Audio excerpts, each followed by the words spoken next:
الحمد لله رب العالمين والصلاة والسلام على سيدنا وسيد الأنبياء والمرسلين وعلى آله وأصحابه أجمعين أما بعد فأعوذ بالله من الشيطان الرجيم بسم الله الرحمن الرحيم والذين صبروا ابتغاء وجه ربهم وأقاموا الصلاة وأنفقوا مما رزقناهم سرا وعلانية ويدرؤون بالحسنة السيئة أولئك لهم عقبى الدار جنات عدن يدخلونها ومن صلح من آبائهم وأزواجهم وذرياتهم والملائكة يدخلون عليهم من كل باب سلام عليكم بما صبرتم فنعم عقبى الدار صدق الله العظيم وبلغنا رسوله النبي الأمين المختار الكريم ونحن على ذلك لمن الشاهدين والشاكرين والحمد لله رب العالمين۔ شمع رسالت کے پروانوں، میرے پیارے آقا صلی اللہ علیہ وسلم کے پیارے دیوانوں، جس طرح سے میں پڑھاؤں سب مل کر پڑھیں۔ الصلاۃ والسلام علیک یا رسول اللہ، الصلاۃ والسلام علیک یا حبیب اللہ، الصلاۃ والسلام علیک یا نبی اللہ وعلی آلک واصحابک یا نور اللہ۔ اللہم صلی علی سیدنا و مولانا محمد فی اول کلامنا، اللہم صلی علی سیدنا و مولانا محمد فی اوسط کلامنا، اللہم صلی علی سیدنا و مولانا محمد فی آخر کلامنا۔ شمع رسالت کے پروانوں، سنی دعوت اسلامی کے مرکز اسماعیل حبیب مسجد میں ویکلی ہفتہ واری سنی اجتماع میں ہم سب حاضر ہیں،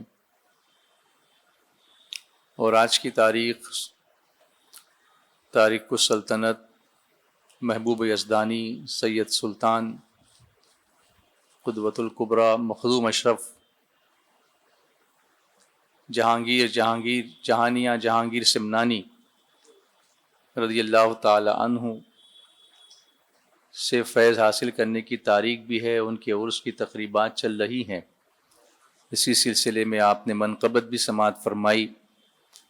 اللہ تعالی ہمیں ان اولیاء کرام کے فیضان سے مالا مال فرمائے، جنہوں نے اللہ کے دین کی خاطر سلطنت کو ترک کیا، بادشاہت کو ترک کیا، اور اپنی زندگی وقف کر دی روحانیت کی خاطر، دین کی ترویج و اشاعت کے لیے اپنا ملک چھوڑا۔ لوگ آج بادشاہت کو حاصل کرنے کے لیے سب چھوڑ دیتے ہیں، سب کو چھوڑ دیتے ہیں، لیکن یہاں یہ کیسی سلطنت ہے، روحانی سلطنت، کہ جو اللہ نے سلطنت دی تھی اس کو ترک کر کے اس روحانی سلطنت کے بادشاہ بن گئے آپ۔ اسی لیے آپ کو تارک السلطنت کہتے ہیں، سلطان التارکین بھی کہتے ہیں۔ اور آپ کی جو ولادت تھی وہ بھی اپنی جگہ ایک کرامت ہے۔ ویسے میرا ٹاپک آج ڈیفرنٹ ہے، لیکن چونکہ اولیاء اللہ کے ذکر سے بھی ہمارے گناہوں کا کفارہ ہو جاتا ہے، ہمارے گناہ معاف ہو جاتے ہیں، اس لیے ان کی بارگاہ میں کچھ دیر میں حاضری اس طریقے سے دے دوں۔ حضرت امیر سنی دعوت اسلامی نے ابھی کل ہی وہاں بنفس نفیس حاضری کا شرف حاصل کیا ہے، ماشاءاللہ۔ آپ نے سوشل میڈیا پر اس کی رپورٹیں دیکھی ہوں گی، اور آپ کے سر پر وہاں دستار بھی رکھی گئی ماشاءاللہ. تو یہ شرف بھی بہت بڑا شرف ہے. ہم لوگ وہاں اس وقت فزیکلی تو نہیں پہنچ پائے ہیں، لیکن روحانی طور پر ان کا ذکر کر کے ان کی بارگاہ میں حاضری کا شرف حاصل کر رہے ہیں. سمنان ایک شہر تھا، وہاں ایک صاحب حال مجذوب شیخ ابراہیم علیہ الرحمہ نامی رہا کرتے تھے. ایک روز سید ابراہیم اور ان کی اہلیہ شاہی محل کے ایک حرم میں تشریف فرما تھے کہ اچانک شیخ ابراہیم مجذوب اس جگہ تشریف لائے. تو سلطان اور ملکہ نے ان مجذوب بزرگ کی بہت تعظیم کی، ان کو نہایت احترام سے اپنی جگہ بٹھایا، خود ان کے سامنے ادب سے کھڑے ہو گئے. آپ نے سنا ہوگا کہ با ادب با نصیب اور بے ادب بے نصیب. ہم سے کچھ بھی اگر نہ ہو سکے نا، علماء، مشائخ، اولیاء، یہ جو مجذوب ٹائپ کے لوگ ہوتے ہیں، کچھ لوگ ایسے ہوتے ہیں کہ حضور صلی اللہ علیہ وسلم نے ان کے بارے میں فرمایا ہے کہ پراگندہ حال ہوتے ہیں، پھٹے پرانے کپڑے ہوتے ہیں، چہرے پہ گرد جمی ہوئی ہوتی ہے، لوگ ان کو دیوانہ کہتے ہیں.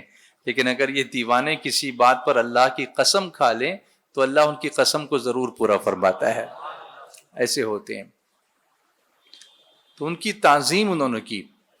مجذوب نے پوچھا کہ ابراہیم کیا تو اللہ تعالیٰ سے بیٹا مانگتا ہے؟ آپ دیکھیے آج لوگ مشینوں کے ذریعے سے معلوم کرتے ہیں کہ بیٹا ہوگا کہ بیٹی ہوگی، حالانکہ ایسا کرنا نہیں چاہیے. لوگ اس لیے بھی کرتے ہیں کہ وہ گرل چائلڈ کو پسند نہیں کرتے، پھر وہ ابارشن کرا دیتے ہیں. یعنی حضور صلی اللہ علیہ وسلم جب تشریف لائے تھے اس وقت جو برائیاں پھیلی ہوئی تھیں، اس میں سے ایک برائی یہ تھی کہ بچی پیدا ہوتی تو پھر اس کو دفن کرتے تھے، اس کو پالنا شان کے خلاف سمجھتے تھے. لیکن آج تو پیدا ہونے بھی نہیں دے رہے ہیں. ایک طبقہ ہے ایسا، سارے لوگ ایسا نہیں کرتے ہیں، لیکن کچھ لوگ ایسے ہیں جو پیدا ہونے سے پہلے پتہ چل جاتا ہے کہ فیمیل ہے تو پھر اس کو ابارٹ کر دیتے ہیں. یہ بہت بڑا جرم ہے. وہ لوگ پیدا ہونے کے بعد دفن کرتے تھے، یہاں پیدا ہی نہیں ہونے دیتے. مشینوں کے ذریعے سے سونوگرافی کرتے ہیں، اس کے بعد دیکھتے ہیں اور معلوم کر لیتے ہیں. یہاں ابھی بچے کی پیدائش کا کوئی ابھی کنسیپٹ بھی نہیں، صرف ایک خواہش ہے، اور اس سے پہلے یہ بتا رہے ہیں کہ بیٹا چاہتے ہو. سبحان اللہ.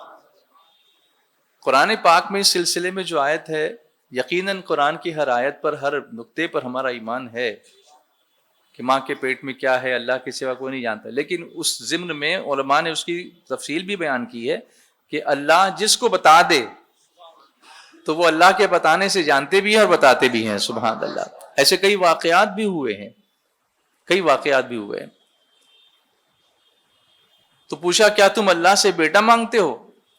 یہ سن کر سلطان اور ان کی جو ملکہ تھیں وہ بہت خوش ہوئے، کیونکہ ان کو بیٹا نہیں تھا، اولاد نرینہ نہیں تھی. تو اس کی وجہ سے بڑے وہ ملول رہتے تھے، ملال میں رہتے تھے، غمگین رہتے تھے، چاہتے تھے کہ ہمیں بیٹا ہو، اور اکثر اللہ کی بارگاہ میں رو رو کر دعائیں کیا کرتے تھے.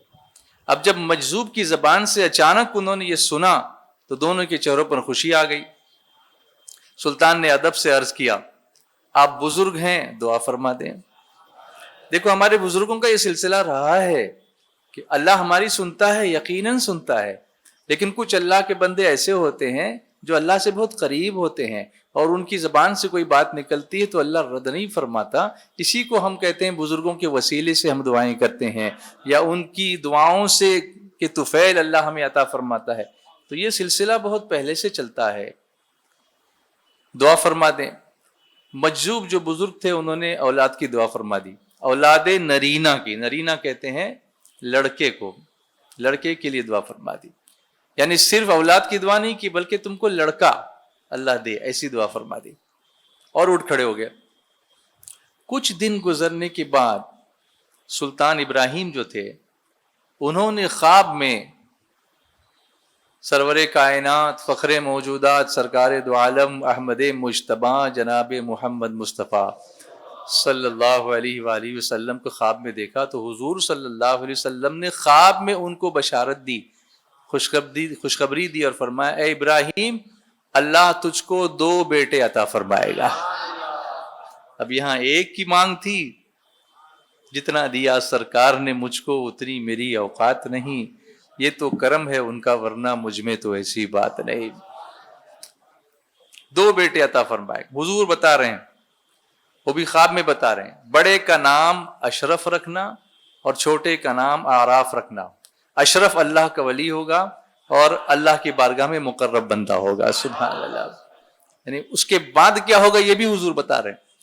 اور کوئی غیب کیا تم سے نہاں ہو بھلا، جب نہ خدا ہی چھپا تم پہ کروڑوں درود۔ تو اللہ والوں کے واقعات سن کر ہمارے عقیدے بھی مضبوط ہو جاتے ہیں کہ ہم جن عقیدوں پر ہیں وہ عقیدے بالکل برحق ہیں اور وہ صحیح ہیں، اور اس میں کسی بھی کنفیوژن کی کوئی گنجائش نہیں ہے۔ جو لوگ کنفیوز کرتے ہیں وہ کنفیوز لوگ ہیں، جس کے پاس جو ہوتا ہے وہی وہ تقسیم کرتا ہے۔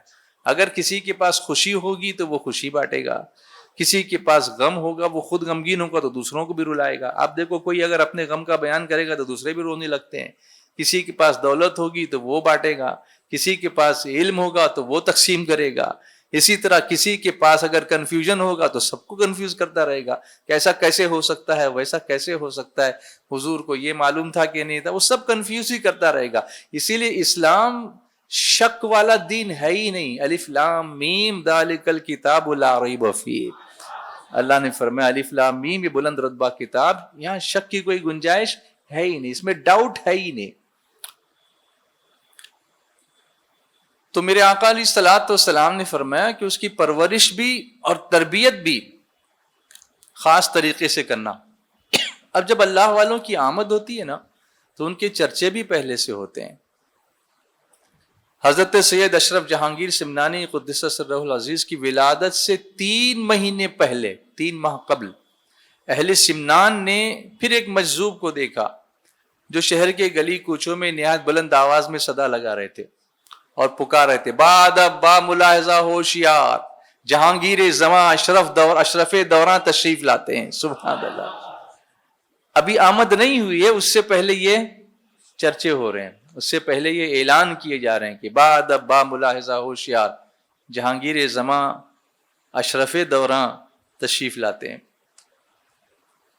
اس مجذوب کو سب سے پہلے اس سپاہی نے دیکھا، کیونکہ بادشاہت تھی نا ان کی، جو شہر سمنان کی فصیل پر پہرا دے رہا تھا۔ فصیل کہتے ہیں باؤنڈری وال کو، وہاں پر وہ سپاہی کھڑا تھا۔ اس نے دیکھا ان مجذوب کو، کیونکہ رات کو شہر کے دروازے بند کر دی جاتے تھے۔ اس زمانے میں قلعے ہوتے تھے، اور قلعوں میں جس کو فورٹ کہتے ہیں، ابھی یہاں ہمارے ممبئی میں بھی فورٹ ہے، فورٹ علاقہ، تو وہاں بھی کبھی پہلے کوئی قلعہ رہا ہوگا۔ اسی طرح آپ مہاراشٹر کے انٹیریئر علاقوں میں سہیادری پہاڑ کے اس طرف چلے جائیں تو آپ کو وشال گڑھ ملے گا، کہیں رائے گڑھ ملے گا، کہیں پرتاپ گڑھ ملے گا، کہیں وجے درگ ملے گا۔ تو یہ سب جو قلعے ہیں، قلعوں کے اندر لوگ رہتے تھے، اس کے اطراف ایک وال ہوتی تھی بہت بڑی، اس پر فوجی پہرا دیتے تھے، واچ کرتے تھے، اور رات کے وقت وہ دروازہ بند کر دیا جاتا تھا تو کسی دشمن کو اندر آنے کی گنجائش نہیں ہوتی تھی۔ یہ سسٹم تھا۔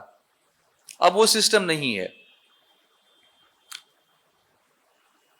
تو رات کے سناٹے کو چیرتی ہوئی جب یہ آواز اس نے سنی، کیا آواز سنی؟ با ادب با ملاحظہ ہوشیار، جہانگیر زماں اشرف دوراں تشریف لاتے ہیں۔ یہ آواز اس وقت چونکہ سائلنس سب ہوتا تھا، اس طرح کی گاڑیاں تو نہیں تھیں کہ ادھر سے کوئی چلا رہا ہے، ادھر سے کوئی ہارن بجا رہا ہے، ادھر سے کچھ، رات ہو گئی تو بس پھر وہ جو رات والے بولنے والے اللہ کی مخلوق ہے وہی بولتی تھی، باقی سب سوتے تھے۔ اللہ نے رات بنائی بھی سونے ہی کے لیے ہے، ہم لوگوں نے اس کو پتہ نہیں کیا کر دیا ہے۔ وَجَعَلْنَا اللَّيْلَ لِبَاسًا وَجَعَلْنَا النَّهَارَ مَعَاشًا، اللہ فرماتا ہے رات ہم نے لباس بنائی، یعنی آرام کے لیے بنائی، اور دن ہم نے کام کے لیے بنایا۔ ابھی رات بھر ہم لوگ جاگتے رہتے ہیں، بہت سارے لوگ آپ نے یہ بھی دیکھے ہوں کہ رات بھر جاگتے رہتے ہیں، پھر فجر پڑے بغیر سو بھی جاتے ہیں۔ اس سے بڑی بے برکتی ہوتی ہے، اور پھر دعائیں کراتے ہیں کہ دعا کرو روزی میں برکت نہیں ہے۔ آپ روزی کے دروازے جب کھلتے ہیں اس وقت آپ کا دروازہ بند ہوتا ہے، فرشتے آ کے واپس چلے جاتے ہیں، ان کو اب ریٹرن کرتے ہو اور دوسرے سے دروازہ کھلوانا چاہتے ہو تو آپ خود اس دروازے کو کھول سکتے ہو اگر آپ فجر کے وقت اپنا دروازہ کھول دو یا اٹھ کر نماز آپ پڑھ لو۔ تو جب یہ آواز اس پہرا دینے والے سپاہی کے کان میں پہنچی، بڑا حیران ہوا، لیکن اس ڈبل حیرانی اس کو اس وقت ہوئی جب اس نے دیکھا کہ وہ مجذوب وہ تو دیوار کے اندر موجود ہیں، جبکہ دروازے تو بند کر دیے گئے تھے اور کوئی اوپر سے چڑھ کے آ نہیں سکتا تھا کیونکہ یہ لوگ پہرا دے رہے تھے، لیکن دیکھا تو دیوار کے اندر موجود ہیں، فصیل کے اندر۔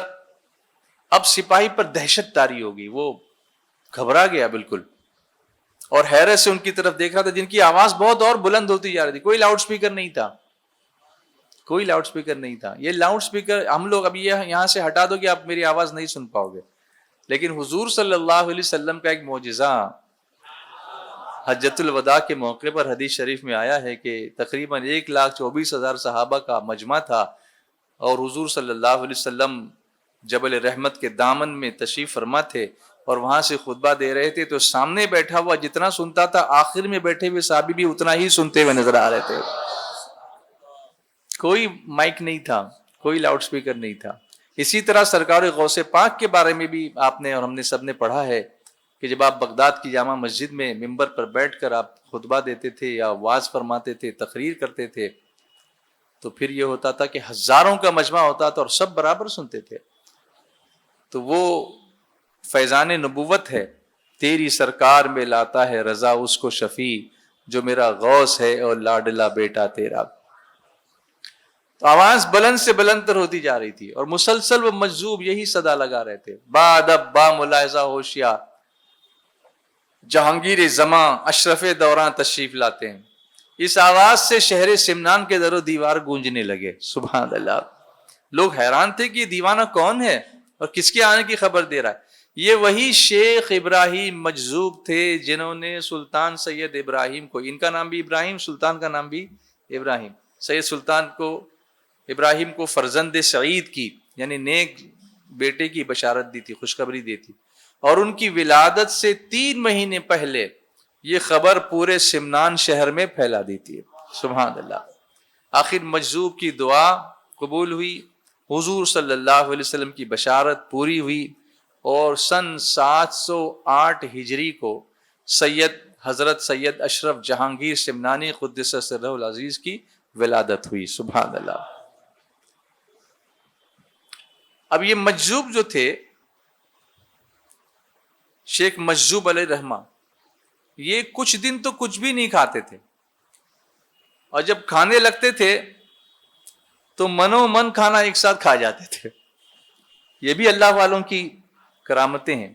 اللہ والوں کو ہم اپنے اوپر قیاس نہیں کر سکتے کہ ہم ایسے رہتے ہیں تو وہ ایسے کیسے کر سکتے ہیں۔ کبھی کبھی ہم لوگ دیکھتے ہیں نا کہ واقعات اللہ والوں کے، اولیاء اللہ کے ہم پڑھتے ہیں کہ وہ 1000 رکعت نفل پڑھتے تھے رات میں، تو ہم اپنی راتوں پر اس کو قیاس کرتے ہیں کہ رات میں آورز کتنے، اس میں منٹس کتنے، ایک رکعت کو منٹ کتنے لگتے، اتنے گھنٹوں میں 1000 رکعت ہو ہی نہیں سکتی، اس قسم کے کیلکولیٹر ہم بن جاتے ہیں۔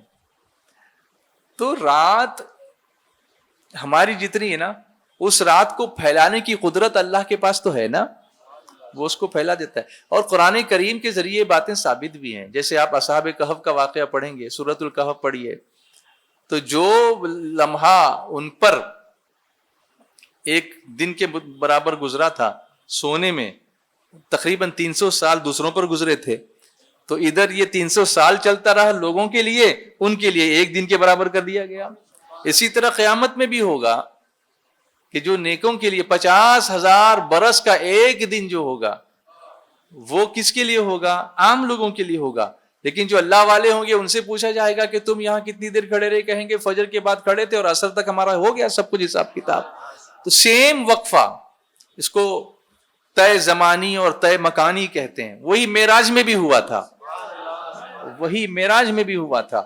تو لپیٹ دینا زمین کو، حضور صلی اللہ علیہ وسلم نے بھی یہ فرمایا کہ سفر رات کو کیا کرو، زمین رات کو لپیٹ دی جاتی ہے، اس لیے سفر رات میں جلدی طے ہوتا ہے، دن میں دیکھو آپ کو بے چینی ہوتی کہ کٹتا ہی نہیں ہے سفر۔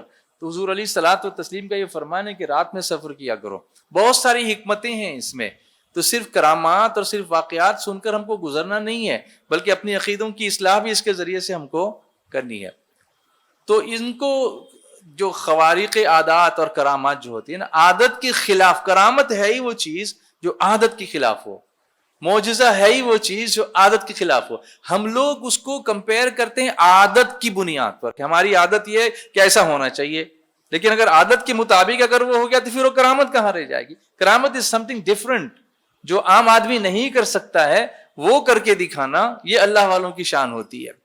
تو اس طرح سے آپ کی تعلیم, اب میں اس ٹاپک پر بہت لمبا آپ کے سامنے بیان نہیں کر سکوں گا کیونکہ وقت ہمارے پاس بہت کم ہے, لیکن حصول برکت کے لیے ایک کرامت سید اشرف جہانگیر سمنانی رضی اللہ تعالیٰ عنہ کے میں آپ کو سناؤں.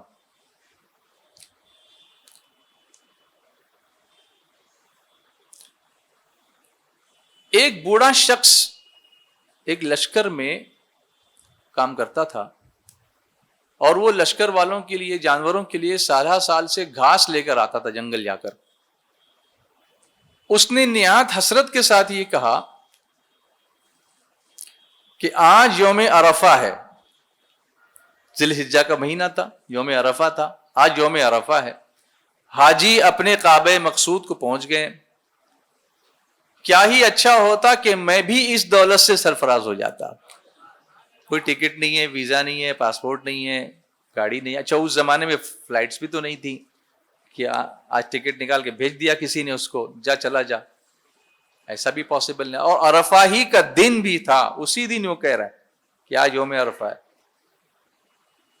حضرت محبوب یزدانی حضرت سید اشرف جہانگیر سمنانی رضی اللہ تعالیٰ عنہ نے سنا, سن کر کے اس سے فرمایا تم حج کرنا چاہتے ہو؟ اللہ اکبر, کیا تم حج کرنا چاہتے ہو؟ اس نے کہا اگر یہ دولت مل جائے تو کیا کہنا, میں غریب آدمی کہاں جاؤں گا, لیکن اگر مل جائے تو کیا کہنا. حضرت نے فرمایا آؤ. کیا فرمایا؟ آؤ. پھر وہ جب آپ کے پاس آ کر کھڑا ہوا تو ہاتھ سے اشارہ کیا, فرمایا جاؤ. جب جاؤ فرمایا, یہ فرمان جیسے ہی آپ نے ارشاد فرمایا اس نے آنکھ کھولی تو اس خانے کعبہ کے سامنے تھا. سبحان اللہ, خانے کعبہ کے سامنے پہنچا دیا اس کو. سیدھا وہاں سے مناسک کے حج کی ادائیگی اس نے کی, عرفات پہنچا, 3 روز تک کعبہ شریف میں رہا, وہ حج اس نے کیا. پھر اس کو خیال آیا اس کے دل میں کہ کوئی مجھے میرے وطن پہنچا دیتا تو اچھا ہوتا, اب آیا تو ہوں, جاؤں گا کیسے واپس. اس خیال کے آتے ہی اس نے دیکھا کہ میں حضرت محبوب یزدانی کے سامنے کھڑا ہوں. سبحان اللہ, قدموں پر گر پڑا, سر اٹھایا تو اپنے گھر میں وطن میں موجود تھا. سبحان اللہ, یہ تصرف ہے اولیاء کرام کا اور یہ حق ہے. اب اس کو پڑھے لکھے لوگ, آپ لوگ اس کا انکار نہیں کرنا, بہت ساری چیزیں آپ کے باپ دادا بھی بلیو نہیں کر سکتے تھے جو آج آپ کرتے ہو. جیسے اگر آپ کے دادا سے کوئی کہتا کہ امریکہ میں بیٹھا ہوا آدمی سامنے بیٹھ کر آپ کو دیکھ کر, آپ بھی اس کو دیکھ سکتے ہیں, وہ بھی آپ کو دیکھ سکتا ہے, بات چیت کر سکتے ہیں, تو دادا کہتے ہیں یہ پاگل ہو گیا ہے. ایسے کوئی ہو سکتا ہے کیا؟ کہتے ہیں نا وہ کہ ایسے کیسے ہو سکتا ہے کہ امریکہ میں بیٹھا ہوا تم کو سامنے دکھے گا اور دیکھ کر کے بات کرے گا. لیکن آج بچے کے پاس جہاں سے کہیں سے کوئی وائر نہیں ہے, کوئی کنیکشن نہیں ہے, بس آپ کے ہاتھ میں ایک ڈیوائس ہے اور وہ سرور سے کنیکٹڈ ہے. اگر دنیا کے انٹرنیٹ والے سرور سے کنیکشن کا اتنا بڑا اثر ہے کہ کہیں سے بھی کسی کو بھی دیکھ کر کے آپ بات کر سکتے ہیں, تو کائنات کے سرور سے جس کا محبت والا کنیکشن ہو جائے گا, سرور کہوں کہ مالک و مولا کہوں تجھے, باغ خلیل کا گلے زیبا کہوں تجھے, تیرے تو وصف عیب تناہی سے ہیں بری, حیران ہوں میرے شاہ میں کیا کیا کہوں تجھے. سرور کہوں کہ مالک مولا کہوں تجھے, سرور کہوں کہ مالک مولا کہوں, باغ خلیل کا گل زیبا کہوں تجھے, باغ خلیل کا گل زیبا کہوں تجھے, سرور کہوں کہ مالک و مولا کہوں تجھے سرور کہوں کے مالک و مولا کہوں تجھے باغ خلیل کا گل زیبا کہوں تجھے باغ خلیل کا گل زیبا کہوں تجھے سرور کہوں کے مالک کہوں تجھے اللہ تیرے جسم منور کتابش اللہ تیرے جسم منور کتابش جانے جامع جانے تجلی کہوں تجھے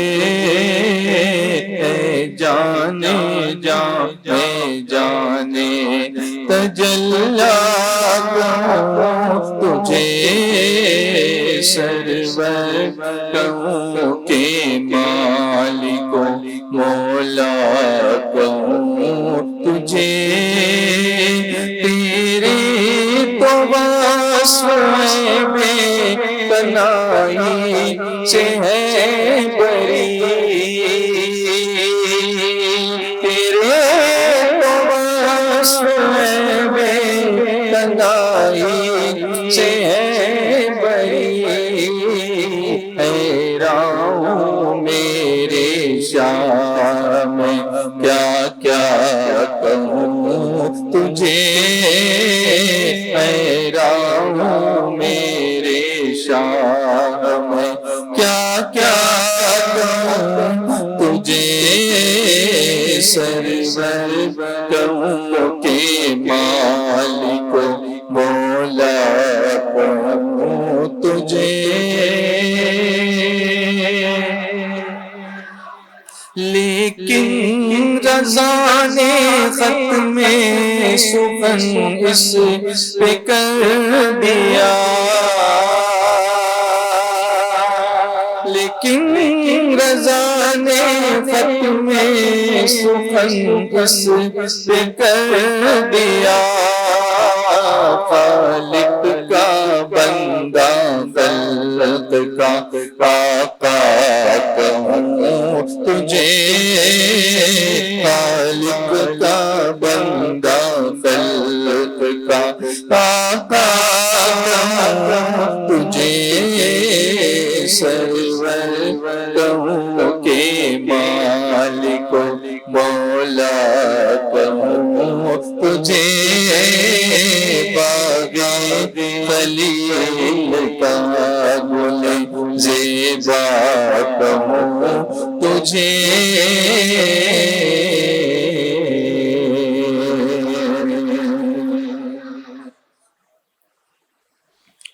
آپ کا جب وصال ہوا تھا نا تو آپ نے یہ فرمایا تھا کہ میں یہ چاہتا ہوں کہ میری قبر میں میری زندگی میں تیار ہو جائے قبر تو آپ کے حکم سے آپ کی قبر تیار کی گئی محرم کا آدھا مہینہ اس وقت گزر چکا تھا آپ ایک قلم اور کاغذ لے کے قبر میں تشریف فرما ہوئے اور وہاں بیٹھ کر مریدین کے لیے آپ نے ہدایت نامہ لکھا سبحان اللہ اللہ والے اپنی جو اگلی منزل ہے اس کی تیاریاں کس طرح کرتے ہیں کتنے دل سے کرتے ہیں آپ دیکھیے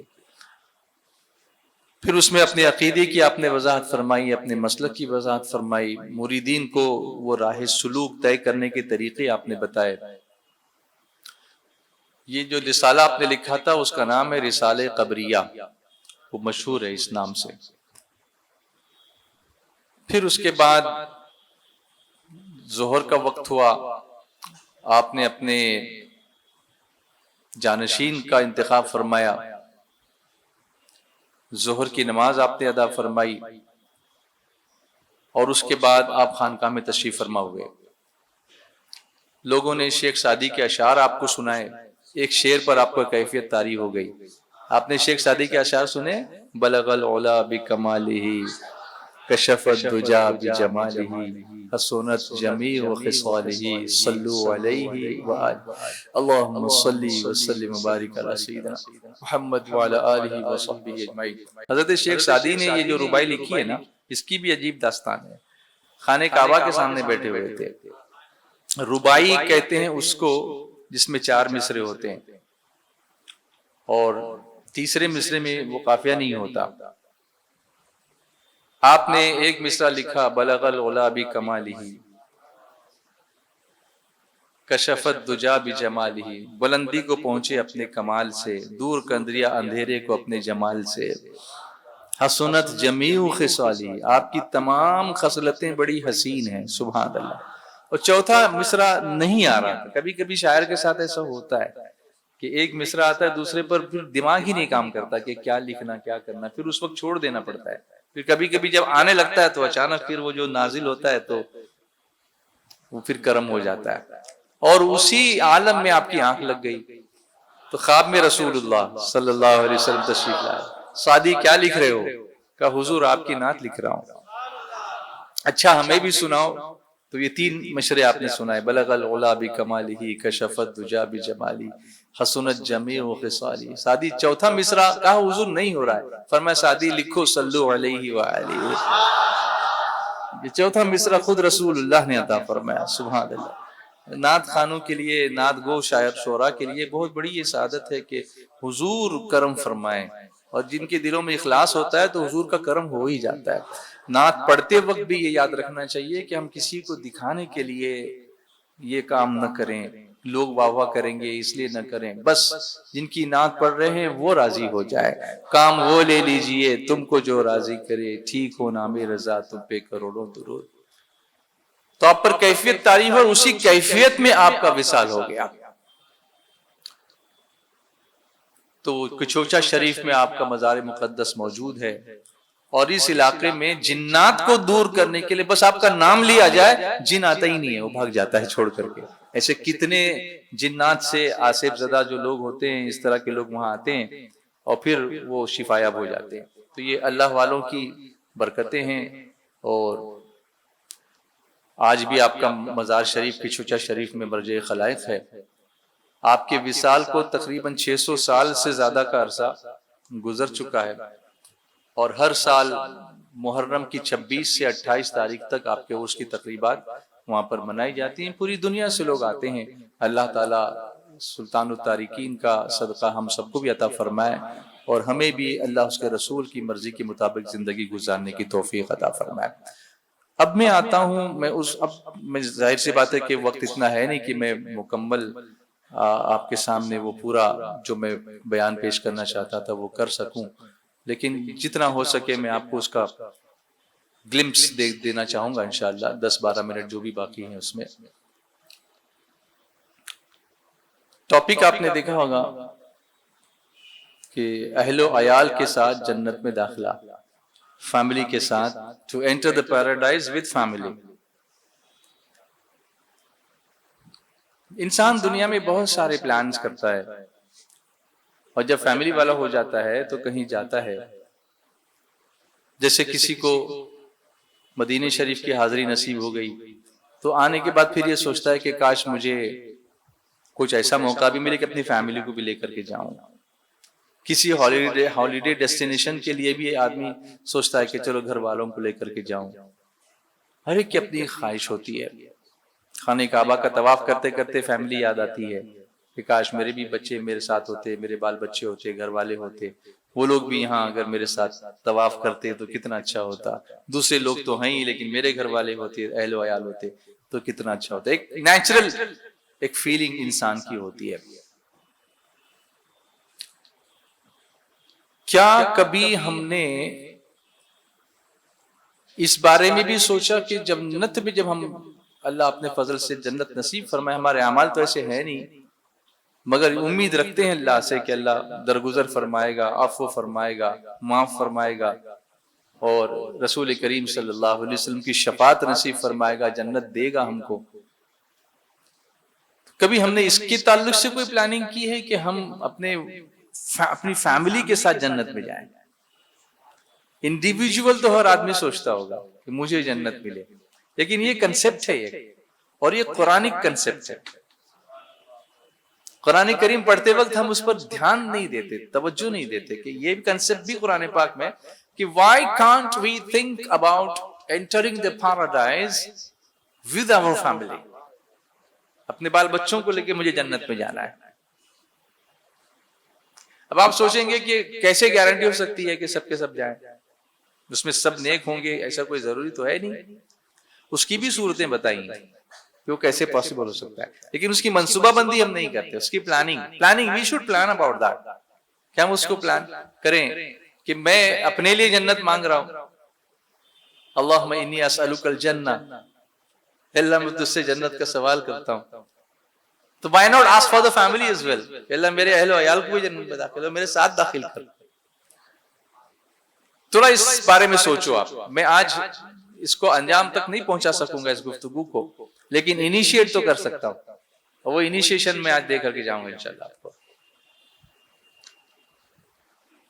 تو اب اس کے لیے میں آپ کے سامنے کچھ آیتیں پیش کرتا ہوں سورۃ الرعد کی. چلیے میں نکالوں وہ آیتیں اور پھر آپ کے سامنے وہ آیتیں پیش کروں انشاءاللہ، تو پھر آپ کو میں بتاؤں گا کہ میں آپ کو کیا سمجھانا چاہتا ہوں. ایک مرتبہ درود شریف پڑھ لیجئے. صلی اللہ علی النبی الامی وآلہ صلی اللہ علیہ وسلم. صلاۃ و سلام علیک یا سیدی یا رسول اللہ صلی اللہ تعالی علیہ وسلم. ایک بار اور بلند آواز سے پڑھیے. یا ربی بالمصطفیٰ بلغ مقاصدنا واغفر لنا ما مضى یا واسع الکرم مولاي صل وسلم دائما ابدا على حبیبک خیر الخلق كلهم. اعوذ باللہ من الشیطان الرجیم. بسم اللہ الرحمن الرحیم.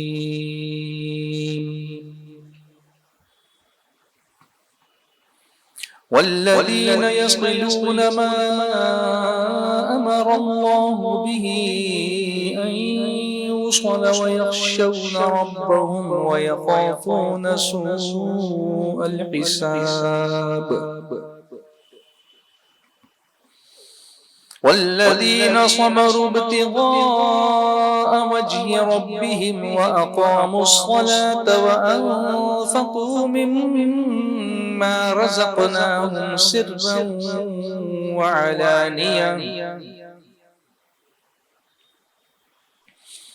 سرا وعلانية ويدرؤون بالحسنة السيئة أولئك لهم عقبى الدار.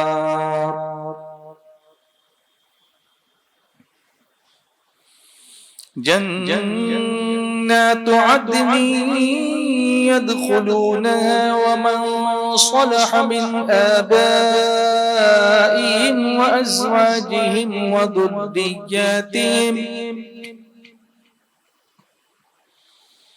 وذرياتهم والملائكة يدخلون عليهم من كل باب سلام عليكم بما صبرتم فنعم عقبى الدار. صدق اللہ العظیم.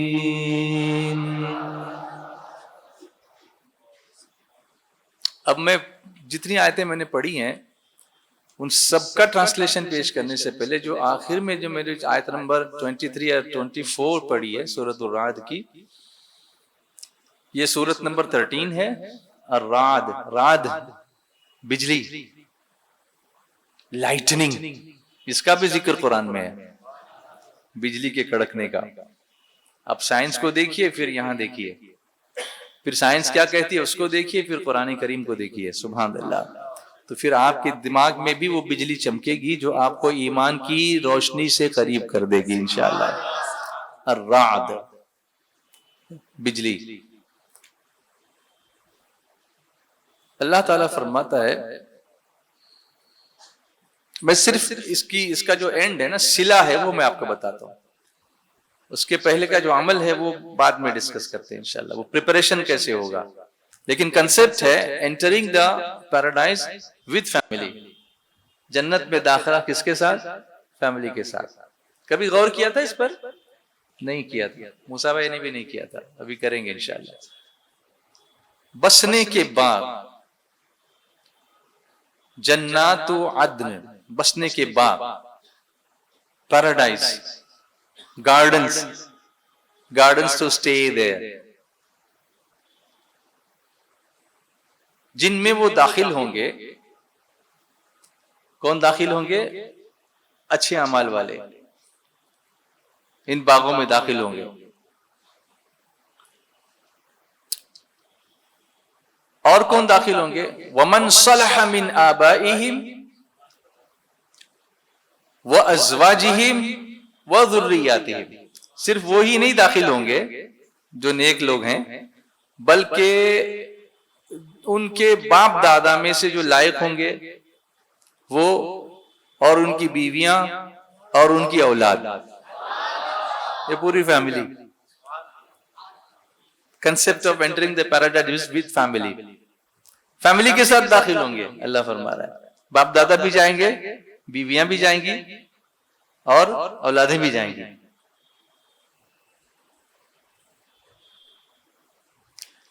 ان کا استقبال کون کرے گا؟ Who will greet them at the gate of the paradise. ان کو ویلکم کون کرے گا؟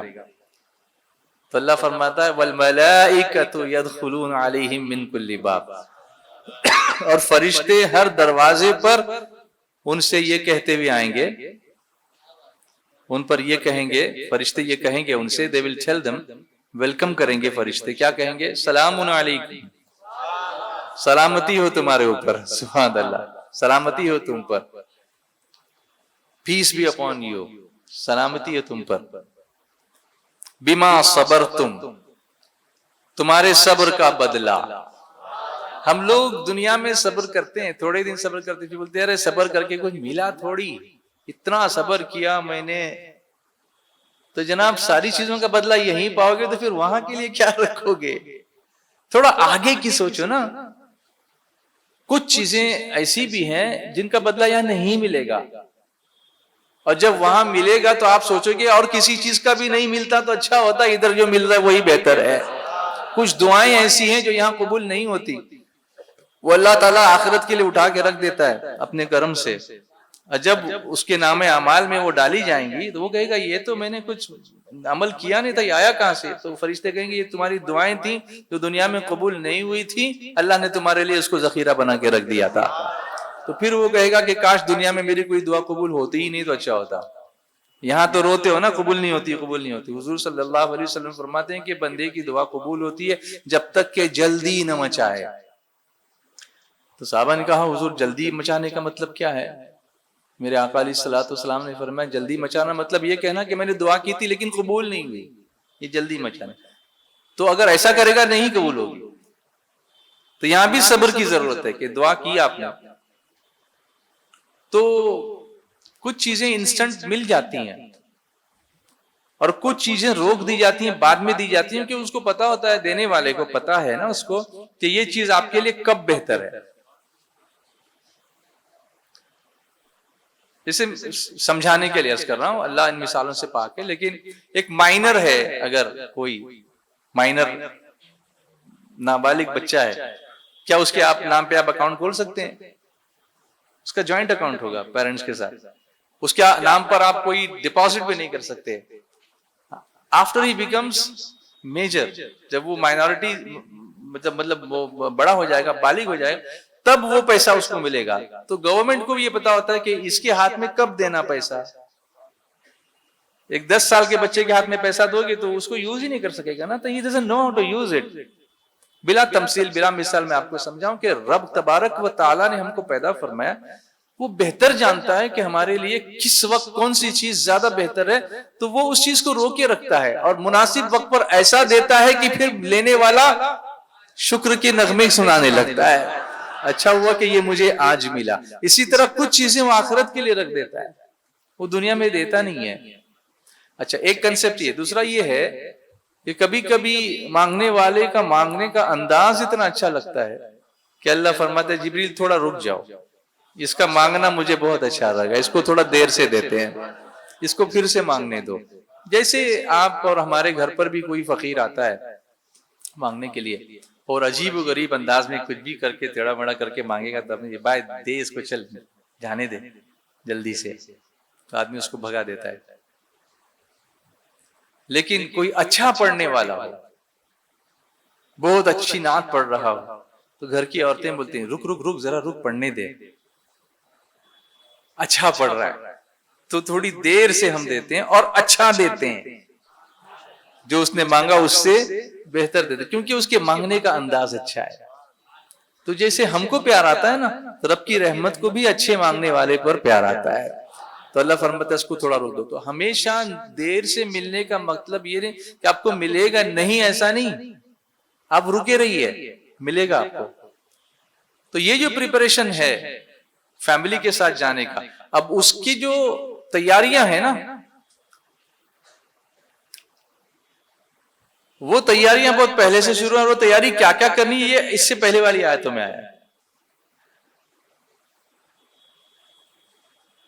جیسے میں بتاؤں, اعوذ باللہ من الشیطان الرجیم,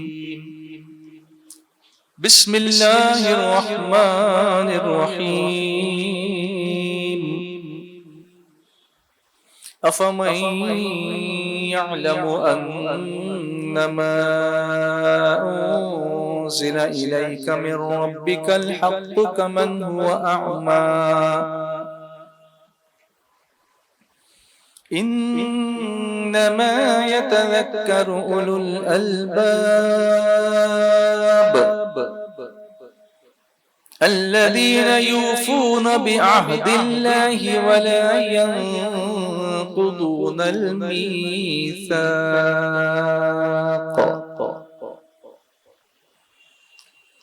تو کیا وہ جو جانتا ہے جو کچھ تمہاری طرف تمہارے رب کے پاس سے اترا حق ہے, جو جانتا ہے کہ رب کے پاس سے جو اترا وہ حق ہے, کیا وہ اس جیسا ہوگا جو اندھا ہے؟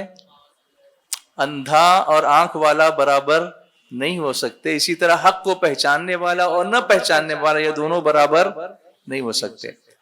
پھر نصیحت کون لوگ مانتے ہیں؟ اللہ نے فرمایا انما یتذکر اولو الالباب, نصیحت وہی مانتے ہیں جنہیں عقل ہے. پتہ چلا جو نصیحت نہیں مانتے وہ عقل والے نہیں ہیں, بے عقل لوگ ہیں وہ. قرآن پاک میں یہ الفاظ بھی آئے ہیں, بے عقل بھی آیا ہے. وہ سورہ حجرات میں چلے جائیے, ان الذین یغضون اصواتهم عند رسول اللہ, اس کے بعد والی آیت آپ دیکھیں گے تو وہاں لفظ بے عقل ٹرانسلیشن میں آپ دیکھیں گے تو آیا ہے اولئک الذین امتحن اللہ قلوبهم للتقوى لهم مغفرۃ واجر عظیم ان الذین ینادونک من وراء الحجرات اکثرهم لا یعقلون. اللہ فرماتا ہے کہ بے شک وہ لوگ جو حجروں کے باہر سے تم کو پکارتے ہیں ان میں اکثر جو ہیں وہ بے عقل ہیں. ان کو عقل نہیں کہ رسول اللہ کو باہر سے آوازیں لگاتے ہیں. ان کو کرنا کیا چاہیے؟ وَلَوْ أَنَّهُمْ صَبَرُوا حَتَّى تَخْرُجَ إِلَيْهِمْ لَكَانَ خَيْرًا لَهُمْ وَاللَّهُ غَفُورٌ رَحِيمٌ. اللہ فرماتے ہیں ان کے لیے بہتر یہ ہوتا کہ وہ انتظار کرتے یہاں تک کہ رسول اللہ خود تشریف لاتے, پھر ان سے بات کرتے. پکارتے کیوں باہر سے؟ حضور آرام کر رہے ہیں اور یہ پکارے جا رہے ہیں. کیا شان ہے میرے آقا کی صلی اللہ علیہ وسلم. سورہ حجرات پڑھیے, ایمان تازہ ہو جائے گا.